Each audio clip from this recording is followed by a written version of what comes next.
Et yo les gars, c'est Zozo, j'espère que vous allez bien les amis. Aujourd'hui on se retrouve pour une toute nouvelle vidéo où je vais vous montrer, vous expliquer 7 astuces pour percer sur YouTube, pour réussir à se créer une communauté, pour monter en abonnés, pour kiffer sa vie sur YouTube. Avant de commencer, n'hésitez pas à mettre un petit pouce bleu et à vous abonner. Et dites-moi en commentaire si vous avez d'autres conseils pour d'autres personnes. N'hésitez pas à aller voir les commentaires si d'autres personnes vous suggèrent des autres conseils que je n'ai pas forcément pensé dans cette vidéo.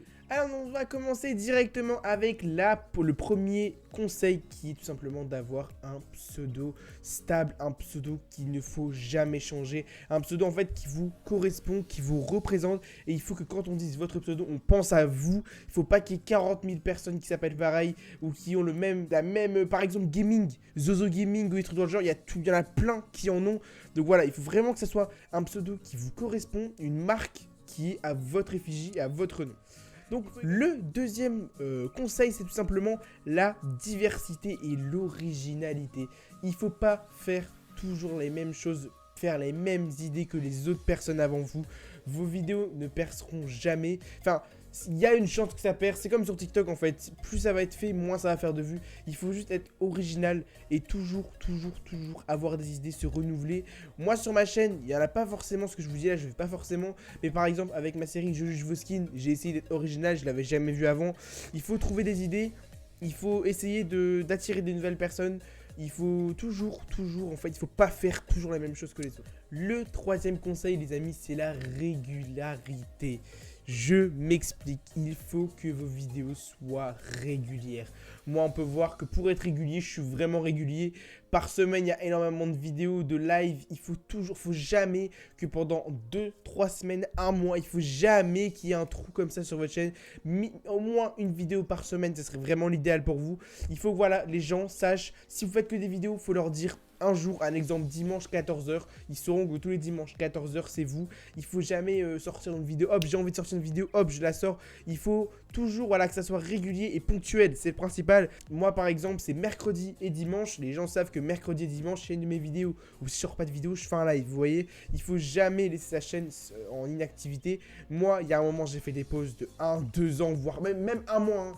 On voit qu'au niveau stats, les gens sont plus présents et surtout, YouTube n'envoie plus les notifications. C'est en fait une sorte de sanction. YouTube n'envoie plus les notifications à partir du moment où vous ne faites plus assez de live, plus de vidéos, où il n'y a plus de contenu en fait. Et ben YouTube, en gros, vous sanctionne. Et on voit directement on voit la baisse au niveau des personnes. Enfin, on voit que les gens sont de moins en moins présents. On passe, les amis, au quatrième point, quatrième astuce, c'est avoir un bon titre, une bonne miniature et surtout des tags. Je m'explique, bon titre par exemple, ça peut être, on jongle avec les minuscules, majuscules, les espaces, les pas espaces, full majuscules. Il faut essayer vraiment d'attirer les gens. Le titre et votre miniature, c'est vraiment le plus important. Si vous n'avez pas de belle miniature ou une miniature qui tape à l'œil, là par exemple c'est du rose, donc les gens ils voient c'est du rose, c'est pas du noir ou quoi. Il faut vraiment que ça attire les gens, il faut que ça donne envie de cliquer tout simplement. Là par exemple mon titre, voilà, j'ai jonglé entre minuscules et majuscules, j'ai même mis un petit jeu de mots, enfin un petit spoil pour essayer de faire cliquer les gens. Il faut vraiment attirer les mondes. Ma description c'est pareil, c'est la même part tout le temps sur toutes mes vidéos, elle est complète, il y a mes réseaux, il y a des liens qui peuvent servir, ça dit salut, bienvenue sur cette nouvelle vidéo, et en bas il y a les tags c'est un des trucs les plus importants dans votre description. Il faut toujours mettre minimum 3 mots avec un hashtag. Faut pas en mettre trop parce que dernièrement YouTube a remarqué qu'il y avait trop de tags et ils ont banni plusieurs chaînes à cause d'un nombre de tags excessif. Vous mettez 3-4 hashtags, mots avec des hashtags, même phrases, hein, qui sont en lien avec votre vidéo. Ça pourra encore plus mettre en avant votre vidéo. Une fois après avoir mis les tags dans votre description, vous descendez, vous appuyez sur le petit plus et là vous pourrez remettre les tags officiels. C'est les tags que YouTube va plus mettre en avant. Tous ceux que vous les avez mis en haut, vous les remettez en bas ou même vous en rajoutez d'autres. Mais voilà, il ne faut pas mettre un nombre de tags excessif sous risque de ban. Voilà, le pire c'est que je pense que ça change pas grand chose.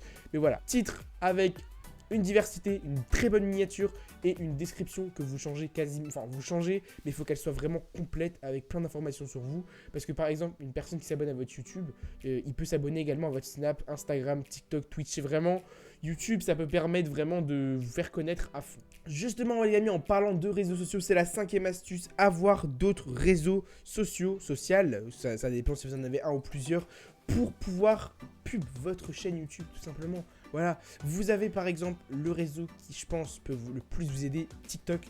Si vous commencez à vous créer une communauté TikTok, et ben vous avez juste à envoyer sur YouTube. Bon, il faut vraiment qu'il y en ait pas mal. Si vous avez par exemple 1000 abonnés sur TikTok et ça peut vous en rapporter 5 sur YouTube, 5 les gars, c'est toujours ça de prix. Même un abonné, c'est ça de prix. Je vous dis, ça va monter de 1 en 5, en 10, en 100, 1000, tu vois, ça va toujours monter. Et je pense que le fait d'avoir d'autres réseaux sociaux à côté du genre Instagram, YouTube, TikTok, Snapchat, ça dépend. Voilà, vous pubez à fond. Et ça peut vraiment vous monter votre chaîne, vous step up la chaîne. Comme ça, c'est très très bien pour vous et vous pouvez gagner plus d'abonnés. Pas forcément grâce au référencement YouTube, mais plus grâce au référencement des autres plateformes. La 6e astuce, c'est être respectueux envers sa communauté. Être aimable, ne pas faire son rat, sa personne mal élevée. Enfin, il faut vraiment aimer votre communauté. Il faut être gentil avec eux, avec vos abonnés. Moi, même si je voudrais pas être gentil, je serais obligé d'être gentil. Je peux pas insulter des gens comme ça. Il y en a plein. Vous voyez plusieurs youtubeurs qui sont pas aimables. Ils sont gentils dans leurs vidéos, mais après sur le reste, quand vous voulez leur parler en MP et tout, bah ils sont pas comme on le pense. Donc vraiment, il faut être aimable, que ce soit sur votre chaîne ou sur vos réseaux. Il faut bien répondre, il faut prendre le temps. Certes, il y aura des rageux, mais les rageux, vous les ignorez, vous les bannissez, vous faites ce que vous voulez, mais il ne faut pas mal réagir, il faut montrer que vous êtes intelligent. Et si, par exemple, une fois vous répondez mal, ça peut vous poser vraiment beaucoup de problèmes. Il y en a plein qui, en fait, tout peut se retourner contre vous du jour au lendemain. Vous faites une insulte, bah, tout peut être contre vous et je vous conseille fortement de respecter les gens et de ne pas les insulter. La dernière astuce, c'est tout simplement d'être joignable sur ces réseaux sociaux. Par exemple, moi j'ai un serveur Discord, d'ailleurs qui est dans la description, n'hésitez pas à le rejoindre si ce n'est pas fait. Avec le serveur Discord, vous pouvez tout simplement, les gars, parler avec votre communauté. Ils peuvent vous faire des suggestions de vidéos, ils peuvent vous dire ce qu'il faut améliorer. Il faut être ouvert aux critiques, tu vois. Il faut vraiment, si une personne veut vous dire quelque chose, il faut pouvoir voir son message, lui répondre. Et je sais pas, moi c'est vraiment ce que je fais. J'accepte toute critique, j'essaye d'améliorer ce qu'on me dit. Et voilà, un serveur Discord, ça peut énormément vous aider parce que beaucoup de personnes qui rejoignent vos serveurs Discord par exemple, bah, peut-être qu'ils ne sont pas sur YouTube et ils vont voir dans votre bio mon YouTube ZozoYT par exemple, moi, et bah ils vont peut-être se dire oh je vais aller jeter un coup d'œil et hop, ils vont pouvoir peut-être s'abonner. Et encore une fois, ce sera un abonné en plus. Du coup, voilà les amis, j'espère vraiment que cette vidéo vous aura plu. J'espère que mes 7 astuces ont pu vous aider, même s'il y en a que vous connaissez déjà, je pense. J'espère que j'ai pu quand même vous montrer, vous expliquer un peu plus en détail ce que je pensais, ce que je disais à chaque fois. Là, au moins, vous savez. Mais je vous conseille vraiment, si vous respectez tout ce que je vous dis et que vous n'arrivez pas à percer, je pense qu'il y a un problème. Vraiment, la clé, c'est ne jamais abandonner. Voilà. Merci d'avoir regardé. C'était Zozo. Bye.